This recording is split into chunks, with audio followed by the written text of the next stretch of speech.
What's up, YouTube? This is Mr. Klein Reef, and I saw a video from a new subscriber called FishyDrizzy, his channel's name, and he did a video about how he got into the reef keeping hobby, and I thought it'd be interesting to share my story. So thanks to that guy for giving me this video idea.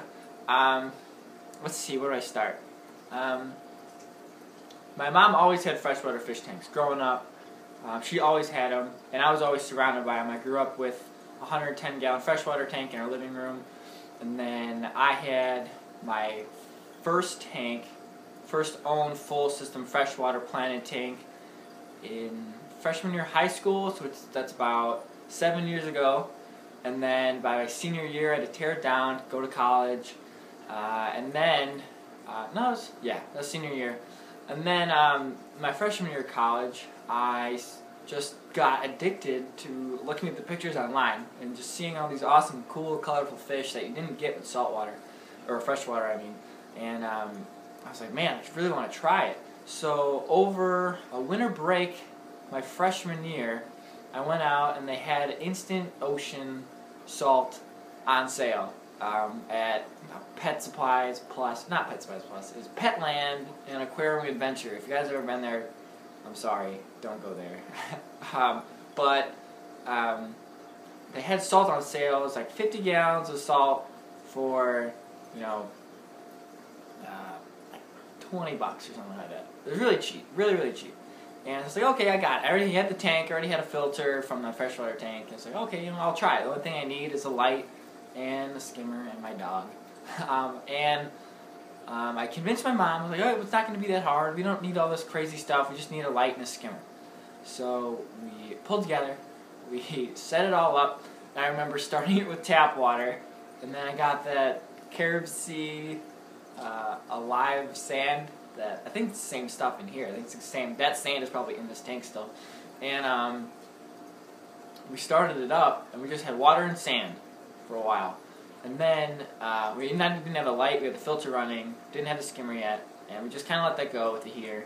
And then we found a local fish store that my mom knew about that I didn't know about. So we went to go see that, and we got some live rock, some fully blown, cultured live rock, and it made my 10-gallon nano, which I think is still on, the videos are still on this channel. If you could go back and look at all the videos. That's back when, like, I researched enough to where I thought I could make videos, but I really had no idea what I was talking about. But it still worked. Like, nothing really drastically bad happened with that tank. And it was a really nice setup. It was, 10 pounds of live rock, 2-bulb T5, an Aqua Morris skimmer, and it was just nice. And everything, I had a little bit overstocked, but I upgraded. That's later. And it was just easy to maintain. You just top it off, do a big water change, and boom, everything's pretty stable.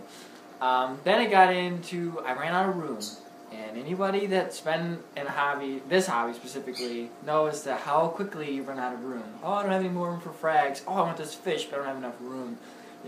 Just gotta keep going up, up, up. So I upgraded to a 29-gallon, which is the main focus of this channel. That was like, from start to finish, I had that 29 system updates and going. And that was probably my most stable, I don't know, God, my dog's annoying. Most stable system that I had to date. In the meantime, I set up a little 6-gallon with an Aqua Illumination Nano in my room, which was okay. It was really, really my favorite tank, probably my favorite Aquascape tank, and but it just wasn't getting cared for enough. So I tore it down, just kept the 29-gallon. Sure enough, I ran out of room again, and I wanted this to be my last final system, so I kind of went all out. I got a rimless tank, which I wanted, a real stand, because you guys saw my 29 stand, it's just boom, right out there, you showed off your sump, so you had to keep your sump kind of pretty looking, and I had the Radion hanging from the ceiling. But I decided I wanted to go a different route. I wanted to try T5s. I've heard a lot of things about T5s, I always wanted to try them.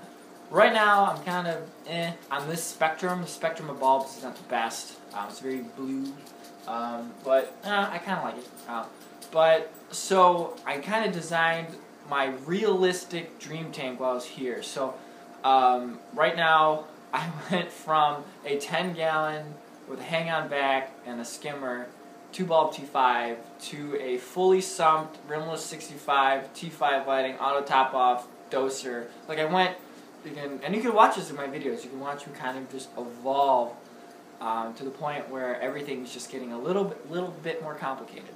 But my coral and fish selection have also evolved. When I first started, I really liked LPS and torches, frog spawns, Trachphilias. I really liked them. But if anybody knows, SPS are very addicting, but they're also very frustrating. Which is why I built a system downstairs in my basement. You guys know the frag tank, specifically to cater to SPS. So a lot of flow, a lot of light, big powerful skimmer, and a doser. And that's basically how that system's running. Unfortunately, that system is too clean, and I'm running into the same problems as this tank did. So right now, my fish tanking hobby is kind of plateauing at a in between the mix of easy to keep SPS, or not easy, moderately hard to keep SPS, and hard SPS. I'm right in that gap, and I just can't quite get everything balanced enough to keep some of the awesome Hawkins Echinata. I have one in the basement that's doing okay. It suffered a little bit from a shift, but anyway, to shift from like green slimers and torts to you know, really nice, I'm blanking, Red Planet, Hurlock Acros, you know, stuff like that. Red Dragons, coral like that. I just haven't, I don't even have a red dragon, I want one. But haven't really found the Berlin method downstairs. Right. So that's where I am right now. I'm just trying to get my system balanced for high quality acros for the future. But I just want to bring out one point. I made it a goal from the very first time I started this hobby, very first day. I was like, I want to learn something new every single day about this hobby.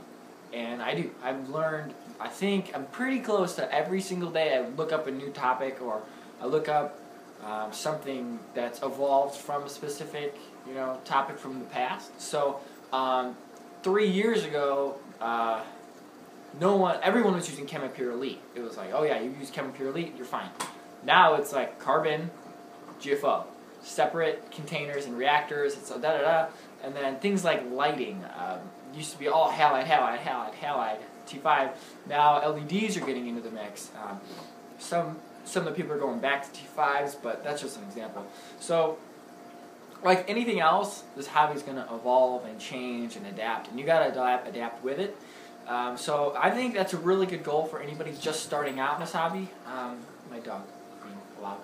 And it's a really good goal just to learn something new every day, every other day, every week, which is why I think joining a forum is probably your best bet, because it's a lot of anecdotal, real-world experience examples to you know, their experiences. I mean, that's how I learned. That's how I set this tank up, was off of other people's experiences. I didn't pick this light off because ATI is just because of the brand. I pick it off because people actually use it and it works. You know, so that's a really big part of my hobby and how I evolved. But the next phase, actually, after getting into the SPS automation, is I want to go into the automation phase. That would be fantastic. Right now, the only thing that's not automated is water changes. That would be freaking awesome. But, money. But yeah, so, if you guys have any comments, questions, concerns, recommendations about my story here, it's not a very glamorous story, but I think you guys can tell that in my videos I have changed the way I do them, the way I talk about things. Before I used to be very kind of general, and now I can break down anything in this tank you want me to, and I can break it down like that. And that should be your guys' goal. So if you guys have any comments, questions, concerns, recommendations, leave them down in the comment section below. If you guys haven't already, follow my Facebook page. There's a lot of coral for sale, and it's going onto the forums this week, like after I post this video. So if you guys want some coral, go to my Facebook page, because it's a big album. Prices are pretty damn cheap, I think. So that being said, I hope you guys enjoyed the video and enjoying the tanks. If you guys are in the Midwest, I hope you guys are enjoying your very extended winter as much as I am. I'm not. But if you guys are in the nice west or east where it's actually 50, 60 degrees right now, I hate you. But thanks again, guys, for watching. Hope you guys are enjoying your February, even though there's a couple days left of it. And I'll see you guys later. Thanks for watching.